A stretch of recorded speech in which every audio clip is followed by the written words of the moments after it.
Our gospel reading on this Easter Sunday comes to us from the Gospel according to John, the 20th chapter, verses 1 through 18. If you'd like to follow along in your pew Bibles, I'd invite you to do so at this time. It can be found on page 882. Let's all listen for God's word to us today. Early on the first day of the week, while it was still dark, Mary Magdalene came to the tomb and saw that the stone had been removed from the tomb. So she ran and went to Simon Peter and the other disciple, the one whom Jesus loved, and said to them, "They have taken the Lord out of the tomb, and we do not know where they have laid him." Then Peter and the other disciple set out and went toward the tomb. The two were running together, but the other disciple outran Peter and reached the tomb first. He bent down to look in and saw the linen wrappings lying there, but he did not go in. Then Simon Peter came, following him, and went into the tomb. He saw the linen wrappings lying there, and the cloth that had been on Jesus' head, not lying with the linen wrappings, but rolled up in a place by itself. Then the other disciple, who reached the tomb first, also went in, and he saw and believed. For as yet they did not understand the scripture, that he must rise from the dead. Then the disciples returned to their homes. But Mary stood weeping outside the tomb. As she wept, she bent over to look into the tomb, and she saw two angels in white, sitting where the body of Jesus had been lying, one at the head and the other at the feet. They said to her, "Woman, why are you weeping?" She said to them, "They have taken away my Lord, and I do not know where they have laid him." When she had said this, she turned around and saw Jesus standing there, but she did not know that it was Jesus. Jesus said to her, "Woman, why are you weeping? Whom are you looking for?" Supposing him to be the gardener, she said to him, "Sir, if you have carried him away, tell me where you have laid him, and I will take him away." Jesus said to her, "Mary." She turned and said to him in Hebrew, "Rabboni," which means teacher. Jesus said to her, "Do not hold on to me, because I have not yet ascended to the Father. But go to my brothers and say to them, I am ascending to my Father and your Father, to my God and your God." Mary Magdalene went and announced to the disciples, "I have seen the Lord." And she told them that he had said these things to her. The word of the Lord. Thanks be to God. A number of years ago, there's a book that came out called Children's Letters to God. Children's Letters to God. As you might imagine, it's a book that speaks not only to kids, but probably to anyone of any age. Here are some examples. Dear God, I bet it is very hard for you to love all of everybody in the whole world. There are only 4 people in our family, and I can never do it. Dear God, thank you for the baby brother, but what I prayed for was a puppy. Dear God, maybe Cain and Abel would not kill each other so much if they had their own rooms. It works with my brother. Dear God, is it true that my father will not get into heaven if he uses his bowling words in the house? Now, what's fascinating about these letters is that while they appear to be random, many seem to have a consistent theme, a question that lies behind the question. God, why do you behave the way you do? It's particularly true when the subject raised by a child is not fighting with a sibling or words that daddy should not say, but the subject of life and death. For example, dear God, instead of letting people die and having to make new ones, why don't you just keep the ones you've got right now? That one was written by Jane, but it's probably not too far from the question that was on Mary Magdalene's mind on that first Easter long ago. God, why couldn't you keep Jesus alive? How could you let him die like that? God, why do you behave the way you do? In our Easter text for today, John writes, Mary stood weeping outside the tomb. John is the only gospel writer who describes the grief that was still present on Easter morning. Remember, that first Easter long ago began not with fanfare and trumpets and a full congregation singing Jesus Christ is risen today. Easter began with a missing body, with unanswered questions, with grieving disciples and friends. John writes, as she wept, she bent over to look into the tomb, and she saw two angels in white, sitting where the body of Jesus had been lying, one at the head and the other at the feet. They said to her, "Woman, why are you weeping?" Why are you weeping? What kind of a question is that at a tomb? Then Mary turns around, sees the risen Jesus, does not recognize him as the risen Jesus, and hears the exact same question. "Woman, why are you weeping? Whom are you looking for?" Now, let's pause right there. It's not just a curious question, this business of why are you weeping? It's also a curious way to address Mary, don't you think? First, the angels call her woman, as if these angels don't know who she is, and then the risen Jesus calls her woman, as if Jesus does not know who she is. What's going on here? Are y'all ready to do a little Bible study on this Easter Sunday morning?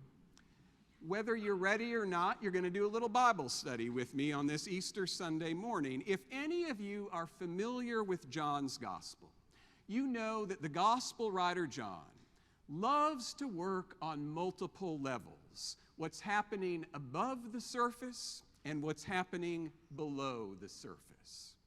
Go back to the beginning of John's Gospel for just a moment. Do you recall how John begins his Gospel? In the beginning was the Word, and the Word was with God, and the Word was God. He was in the beginning with God. Beautiful way to begin a gospel. That's what's on the surface. But look more closely. In the beginning, what does that remind you of in the Bible? The book of Genesis, right? How does Genesis begin? In the beginning, when God created the heavens and the earth. You see, John, when he wrote his gospel, was echoing Genesis and wants us to remember Genesis at various points along the way. Genesis says, darkness covered the face of the deep. Then God said, let there be light, and there was light. And what does John write in the 5th verse of his gospel? The light shines in the darkness, and the darkness did not overcome it. You can hear the echo there, right? John is writing his gospel in part as if it's a new Genesis, a whole new start to creation in the story of Jesus Christ. So, when we come to John's version of Easter, the fact that the angels and the risen Jesus both address Mary as woman is no accident. Recall Genesis one more time. Then the man said, "This at last is bone of my bones and flesh of my flesh. This one shall be called woman." When the angels and Jesus address Mary as woman, it's another echo of Genesis, because John wants us to think of Eve. Because in the original Hebrew in which Genesis was written, the word Eve resembles the Hebrew word for living. Mary, in other words, is not just Mary Magdalene at this moment. She stands for all living people at that moment. Below the surface, she is each of you. She stands for all the times that you have cried at a graveside, or in the middle of the night, or in your car by yourself because you did not want anyone else to see the depths of your pain and sorrow. All that is wrapped up in Mary's Easter tears. Now, if you'll just stay with me a moment longer in this Bible study, there's at least one other scene in Genesis that Mary's tears are meant to remind us of, I think. And that's the end of Genesis. Does anybody recall the story at the end of Genesis, last 12 or 13 chapters? It's the story of Joseph. That's right. You're thinking it to yourself right now. The story of Joseph and his brothers. His brothers were jealous of Joseph, and they threw Joseph into a pit. Then they sold him to Midianites, who sold him to Pharaoh in Egypt. Listen again to the end of that story. When Joseph reveals himself to his brothers, he wept so loudly that the Egyptians heard it. When he sees his younger brother Benjamin, Joseph fell upon Benjamin's neck and wept, while Benjamin wept upon his neck. And at the very end of Genesis, there's this beautiful scene of reconciliation. Joseph forgives his brothers. Joseph wept when they spoke to him. Then his brothers also wept. I mean, the end of Genesis is just awash in tears. But they are not tears of hopelessness. They are tears of new relationships and a new beginning, which I believe is what Mary's tears are intended to remind us of as well. Not only the endings that we grieve in this life, but the new beginnings that God gives us in the risen Christ. Back in the summer of 1982, Peter Story was the president of the South African Council of Churches in Johannesburg. Desmond Tutu was serving as its general secretary. One day, these two giants of the anti-apartheid movement traveled 300 miles north to help 3 Lutheran priests who had been imprisoned by South Africa's government. When they arrived, they were lied to by the officials there. They were told there weren't any prisoners there and that a small group of soldiers would escort them back home. Well, a little ways into their return trip, those militia decided to take a detour and forced Story and Tutu's vehicle off the road and into the African bush. Tutu and Story were ordered to get out of their car, guns pointed at them. A cold fear came over Peter Story. He was thinking, this could truly be the day that I will die. But for whatever reason, the soldiers did not kill Story and Tutu. After intimidations and threats, they told them to get back in the car.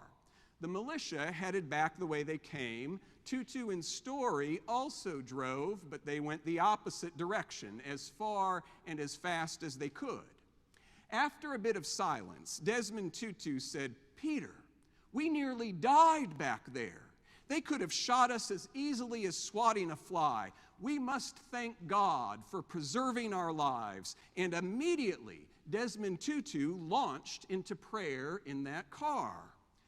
Peter Story became a bit nervous, however, because when he glanced over at his friend who was driving the car, Desmond Tutu's eyes were closed very tightly for that prayer.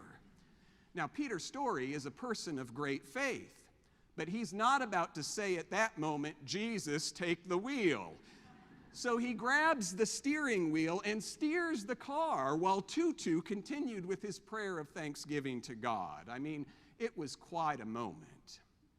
But it was not the most remarkable moment. The most remarkable moment came 2 decades later in a liberated South Africa. Story was at a conference when a tall gentleman with a military bearing introduced himself. He told Peter Story that he had been the military intelligence advisor who had passed along the order that Story and Tutu should be eliminated all those years earlier. The man said that he did not know to that day why the order had not been followed, but now he was very glad that that order had not been followed. And would Peter Story forgive him? On the surface, Peter Story said he was having a physical reaction. His throat was tightening, his heart was pounding. But below the surface, Story could see something else was at work at that moment. Or rather, someone else was at work at that moment. It was the risen Christ revealing himself in that man who was a former enemy. Of course, said Peter Story, I forgive you. The poet Christian Wyman once wrote, "The task is not to believe in a life beyond this one. The task is to perceive it." Have you ever perceived it? Have you ever seen the new creation made known in the risen Christ? In our Easter text, Mary is standing with Jesus and she's in tears. She thinks he's the gardener. "Sir, if you have carried him away, tell me where you have laid him and I will take him away." Jesus says to her, "Mary." She turned and said to him in Hebrew, "Rabboni." And in that moment, everything changed for Mary. The risen Christ had appeared to her and called her by name. And she knew that death no longer had the final word. She received, however briefly, a glorious glimpse of the new creation known in the risen Christ. Have you ever seen it? Have you ever seen the new Genesis that John is describing in our Easter text today? The Reverend Heidi Newmark has seen it. For many years, the Reverend Newmark served as pastor of a Lutheran church in the South Bronx. The leaders and officers of her congregation included people struggling with addiction, the unemployed, people experiencing homelessness. During Holy Week one year at this church, the congregation decided to reenact in a passion play the whole sweep of Holy Week. Jesus entered the city. He was tried, condemned, and executed. Then the women came to the tomb early in the morning, and there were shouts of "Christ is risen." True to the script, some then voiced disbelief, but the play called for 3 members of the congregation to stand up and give testimony and bear witness. They were to begin, "I know that Christ is alive." The first was Angie. "I know that Christ is alive," she said, "because he is alive in me." And she told how she was abused by her father, how she fell into despair and alcoholism and became HIV positive. But then she responded to the welcome of the church. She started attending worship and a Bible study, and bit by bit she rose from the grave of her life. Then 2 other members rose and told their stories as well. "I know that Christ is alive because he is alive in me." Now, at that point in the play, it was supposed to move on, but it couldn't because a 4th person rose, unscripted. "I know that Christ is alive." And then a 5th person rose, unscripted. "I know that Christ is alive because he is alive in me." On and on it went. So I was considering on this Easter Sunday doing the same thing right now with all of you. I mean, I've never done that in an Easter sermon before. Why not start with the good people of Westminster? I was thinking I'd invite some of you right now to stand up in the pew and bear witness and tell your story. "I know that Christ is alive because he is alive in me." How about it? I can tell by the looks on your faces, Ben, we're Presbyterian. That is not going to work.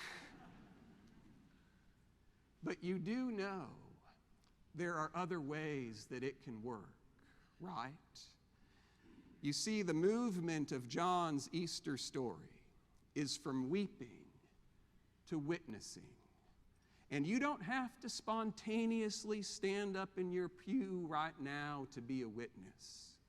If you've ever shown up with food at a grieving neighbor's door, if you're a husband or a wife who has been caring for your spouse with Alzheimer's month after month after month, if you're a sister who refuses to give up on her sibling who is battling addiction, if you've ever forgiven someone who deeply wounded you, if you've ever carried a neighbor's cross, no matter the cost to you, you did not do those things because you had nothing better to do that day.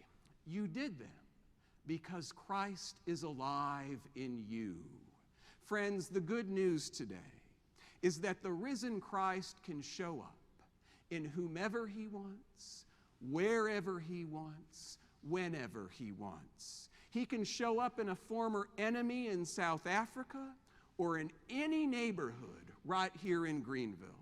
Heck, I've seen him when we lived in Indiana, and I saw the risen Christ again when we lived in Texas. And then 5 years ago, we moved to Greenville, South Carolina, and I saw the risen Christ in you, and in you, and in you, and in you. I mean, I can't shake this guy. It's like there's no place the risen Christ won't go. I hope you believe that. I hope you trust that there is absolutely no place that the risen Christ won't go. No despair he will not enter. No death he will not overcome with his love. And when that reality sinks in for each of us, when it really gets below the surface, that the heart of this universe is love, when that sinks in, don't be surprised if you find yourself awash in tears. That's another faithful way to respond to the good news that we have received today. Christ is risen. He is risen indeed. Amen.